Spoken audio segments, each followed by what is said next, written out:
Imaginez votre patrimoine comme une pyramide. Au sommet, tout en haut, il y a votre objectif final, la liberté financière. Pour l'atteindre, beaucoup font l'erreur de vouloir poser les pierres du sommet dès le premier jour en misant tout sur la bourse, sur l'immobilier ou les crypto-monnaies. Mais beaucoup oublient que sans une base solide, cette pyramide est condamnée à s'écrouler à la moindre secousse. Et cette première fondation, le socle sur lequel tout repose, c'est votre épargne de précaution, c'est votre réserve de liquidité. Et sans ce socle, vous n'investissez pas, vous jouez. Car si un imprévu survient au moment où le marché baisse, vous serez forcé de vendre vos actifs au pire moment. Et il est là tout le but de cette première fondation avec l'épargne de précaution, c'est de faire face à des imprévus, qu'ils soient personnels ou macroéconomiques. Et c'est ce qu'on va voir aujourd'hui en bâtissant la première fondation afin d'atteindre la liberté financière qui est l'épargne de précaution.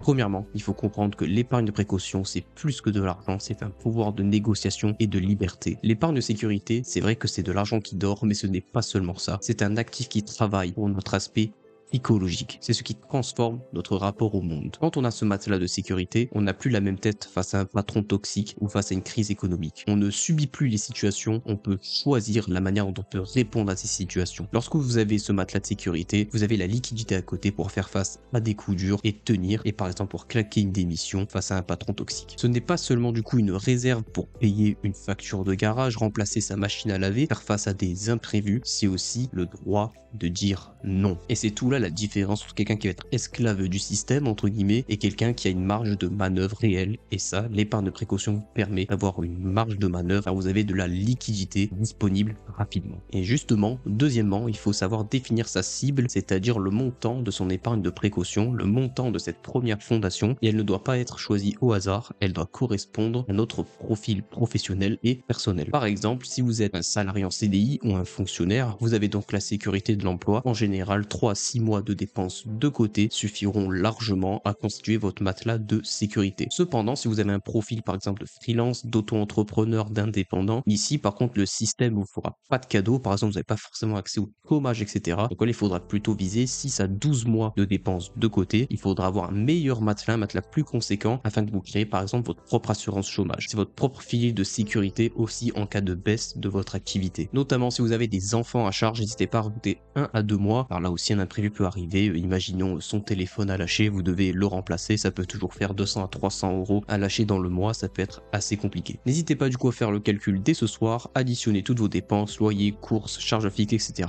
et multiplier ça par votre profil. Vous aurez donc votre chiffre cible et votre montant à mettre de côté afin de constituer convenablement cette épargne de sécurité. À noter que cela reste très personnel. Vous pouvez avoir un profil sans risque, par exemple en étant fonctionnaire ou en CDI, mais vous pouvez très bien préférer avoir 12 mois de côté car c'est tout simplement ça qui vous fait sentir en sécurité. Il faut vraiment comprendre que cela dépend aussi de vraiment votre aspect psychologique et le but c'est que vous dormez correctement les nuits. Troisièmement, choisir ces supports sur lesquels on va placer cette épargne de sécurité. Ici, il faut comprendre qu'on ne va pas chercher le rendement, on va surtout chercher la disponibilité de nos liquidités. Du coup, l'erreur classique ici, c'est de vouloir optimiser les intérêts de son matelas de sécurité alors que c'est pas le but. Le but, c'est vraiment que cet argent soit disponible immédiatement. Et en France, on a du coup deux choix qui s'offrent à nous. Ici, nous avons le livret A et le livret de développement durable et social. C'est vraiment imbattable pour la liquidité. Vous avez besoin d'argent en 2 secondes, vous faites le virement vers votre compte bancaire et vous avez accès du coup à cette épargne de précaution. Deuxièmement, vous avez aussi les fonds en euros, par exemple en assurance vie. C'est une option qui peut être intéressante pour la coûte haute de votre matelas, qui vous permettra de protéger un peu votre capital par rapport à l'inflation, tout en restant sur un support sécurisé. Certes, il est vrai que ces livrets rapportent peu face à l'inflation, mais il faut vraiment voir ça comme une assurance. Vraiment, c'est vraiment une épargne de précaution. On va accepter de perdre un peu de pouvoir d'achat pour garantir qu'on ne perdra pas sa liberté sur le long terme. Et notamment, c'est le fait d'avoir accédé à des liquidités rapidement. Ça peut être intéressant, notamment pouvoir se placer sur certains investissements. Imaginons que vous avez besoin au final de faire plus d'apports dans un produit immobilier. Vous pouvez aussi aller piocher dans cette épargne de sécurité si jamais par exemple elle en surplus. Donc là aussi, ça peut être intéressant. Il faut vraiment avoir des liquidités en accès immédiat. Quatrièmement, la stratégie de construction. Comment bâtir du coup cette base solide sans ralentir ses investissements. Il faut comprendre qu'ici, il y a deux choix qui s'offrent à vous en fonction de profil. Il y a la phase plutôt fondation, c'est-à-dire que votre matelas est vide ou alors n'a pas encore atteint votre cible. Dans ce cas-là, vous êtes un peu dans l'urgence. Il faut vraiment consacrer une grosse partie de son épargne, moi je dirais 50% à 60% pour constituer cette épargne de sécurité. Car on ne peut pas construire les étages d'une maison avant d'avoir coulé tout simplement les dalles de béton pour faire la fondation. Il faut vraiment du coup constituer assez rapidement cette épargne de précaution. Ensuite, vous avez la phase d'entretien, c'est-à-dire qu'une fois que la cible est atteinte, dans ce cas-là, vous pouvez basculer en mode croisière un petit peu, et dans ce cas-là, vous pouvez juste mettre 10% de votre épargne sur ce matelas ça afin de toujours l'alimenter pour suivre le niveau de vie. Et notamment, on sait jamais, vous pouvez avoir vraiment un gros imprévu. Ce gros imprévu peut vous faire basculer en dessous de votre cible. Du coup, c'est pour ça qu'il faut toujours alimenter son épargne de sécurité, même si on a dépassé notre montant cible. Et du coup, ce qu'il faut faire avec le reste de l'argent, il faut venir expandre son patrimoine, il faut investir tout le reste, donc les 90%, dans des actifs qui vont produire des intérêts pour votre patrimoine, donc des choses comme les SCPI, l'immobilier, les crypto-monnaies ou encore la bourse. En conclusion, il faut comprendre que bâtir son épargne de sécurité, c'est le premier acte de naissance de votre liberté financière. Une fois que cette base est là, vous ne marchez plus de la même manière, vous n'avez plus peur et c'est là que vous pouvez commencer à prendre des meilleures décisions d'investissement. Prenez donc le temps de sécuriser votre base car n'oubliez pas qu'une pyramide sans fondation finit toujours par s'écrouler.